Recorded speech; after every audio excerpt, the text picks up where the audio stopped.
Everyone, हम paddy cum fish culture पढ़ रहे थे जिसका पार्ट 1 अपलोड हो चुका है, जिसमें हम इंट्रोडक्शन के साथ साथ डिज़ाइन तक पर देख चुके थे। इस वीडियो में हम पढ़ेंगे types of paddy cum fish culture. जो टाइप होता है वो होता है concurrent type culture, rotational culture, sequential culture. Concurrent culture में होता है कि पहले फिश स्टॉक्ड होता है राइस फील्ड में और दोनों साथ में ग्रो करते हैं। ये एक बहुत ही कॉमन मेथड है जहाँ पे फील्ड कंटिन्यूअसली फ्लडेड होता है वाटर से। दूसरा होता है रोटेशनल कल्चर। रोटेशनल कल्चर में फिश और राइस को हम अल्टरनेटिवली ग्रो करते हैं। पहले हम हार्वेस्ट करते हैं राइस को, उसके बाद हम वहाँ पे फिश की कल्चर करते हैं until the next rice season वहाँ पे फिश रहती है। ये 6 to 7 मंथ रेयरिंग होता है यहाँ पे फिश का।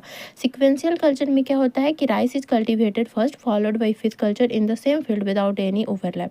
फिश स्पेसीज जो कि हम पैडी कम फिश कल्चर में यूज करते हैं वो होता है हमारा कॉमन कार्प, तिलापिया, उसके साथ कतला, रोहू, ग्रास कार्प, रिगला, चना, मांगुर। ये कुछ फिश स्पेसीज हैं जो हम पैडी कम फिश कल्चर में यूज करते हैं।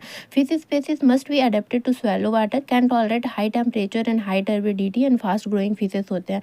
ये कुछ कैरेक्टर होना चाहिए फिश में जो पैडी कम फिश कल्चर में यूज होते हैं। उसके साथ साथ जो राइस वेराइटी कल्चर होते हैं पैडी कम फिश कल्चर में, वो सारे राइस वेराइटी को हम पैडी फिश के साथ यूज़ नहीं कर सकते हैं। जो डीप वाटर राइस वेराइटी हैं उन जो कि ज़्यादा समय तक खड़े रह सकते हैं प्रोलॉन्ग फ्लडिंग में, वो उस टाइप का सीड को हम यूज करते हैं राइस का। Traditional varieties are often more sustainable than high yield varieties जो मोर यूज होता है पैडी कम फिश कल्चर में वो है पानी धान, तुलसी, राजा राजन, जलमग्न, जी सूर्या, PL2 एक्सेट्रा। ये राइस वैरायटीज़ हम पैडी कम फिश कल्चर में यूज करते हैं।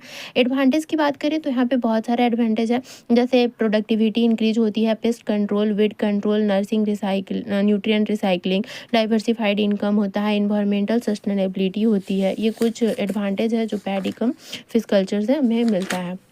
उसके साथ साथ अगर हम कंक्लूजन की बात करें तो पैडी कम फिश कल्चर एक इनोवेटिव फार्मिंग सिस्टम है। It was one of the first to be considered as a globally important agriculture heritage system. It based on natural beneficial symbiotic relationship between rice and fishes. This farming system increased the rice production up to 15 to 5%. This method can help use resource efficiently and contribute to the socio-economic development. तो आप कोई भी topic पढ़ते हैं ना तो उसमें conclusion एक इम्पॉर्टेंट होता है फिश एंड फिशरीज टॉपिक में। So I hope you like this video, so keep learning. Bye bye, thank you.